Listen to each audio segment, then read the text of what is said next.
อันผักโหมแม่นี่พี่น้องถ้าเป็นดอกสิต้องเด็ดถิ่มนะพี่น้องเด้อบ่ให้เป็นดอกเขาสิกินนั่นเขาสิกินยอดอ่อนๆเขาต้องเด็ดให้ยอดอ่อนมันปรุงพี่น้องนี่ก็เด็ดถิ่มเลยผักโหมมันแดงลวกกินแซ่บเลยพี่น้องหนึ่งใส่ปลาแซ่บเด็ดถิ่มเลยพี่น้องมักเป็นดอกไว้เนาะไม่ให้เพิ่นเป็นดอกนะมันเป็นดอกแล้วมันสิเฒ่าสิแก่เอาก็เด็ดออกอันนี้ก็กะเพราด้วยพี่น้องกะเพรา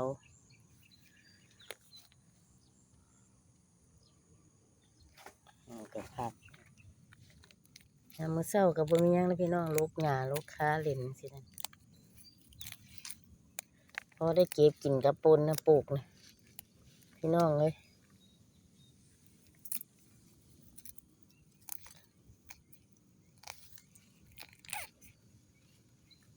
ความจริงแล้วเขาบ่ต้องฉีดยาแต่ว่าเขาปลูกบักอือเนาะพี่น้องเนาะปลูกบักอือให้แมลงนี่มันไปอยู่ที่บักอือมันก็สิบ่มารบกวนของเขาพี่น้องวิธีการก็สิดีคือกันนี่แมงเต่าทองสิไปอยู่กับบักอือเบิดพี่น้องเพราะฉะนั้นปลูกบักอือคุมไว้ให้แมงไหม้ไปอยู่กับบักอือดีกว่าพี่น้องบักฟักทองกันเนี่ยมันก็สิบ่มารบกวนของเฮาเลยนี่พี่น้องมันก็สิรบกวนหน่อยๆสินะเฮาก็บ่ต้องไปยุ่งกับยา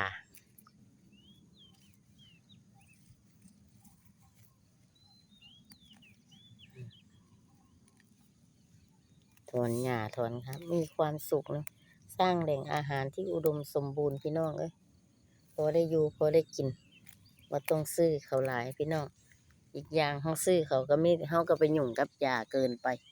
ชีวิตเฮาก็จะสิสั่นเลยพี่น้องกินของที่มันบ่มีหวานมียาคือพ่อแม่โบราณมันพากินเนาะเก็บกินน้ำหัวน้ำสวนบ่ได้ฉีดยาพี่น้องเขาก็ลูกออกอันนี้ผู้จัดนี่ปลูกแต่โดนนะเด้พี่น้องนี่ผักกาดหินนี่แต่ว่าเขาเด็ดกินมันก็เลยโป่งขึ้นมาอีกพี่น้องโป่งขึ้นมาเขาก็เกลี่ยกินกับปนกับหยังได้อีก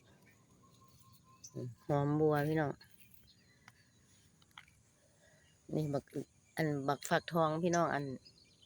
ปลูกให้แมงไหม้มันไปล้มฟักทองบ่ให้มันมาล้มของเฮาสินะอันนี้ก็หอมปีเลยพี่น้องมันคุ้มอยู่นี่หอมปีพี่น้องนี่ปลูกทุกอย่างที่จำเป็นนะเพื่อนๆของที่จำเป็นเขาก็จะปลูก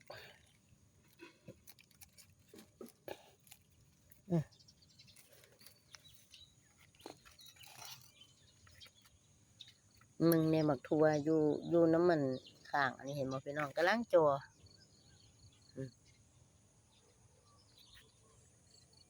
ขอบคุณนะคะที่เข้ามาชมคลิปเราขอบคุณค่ะ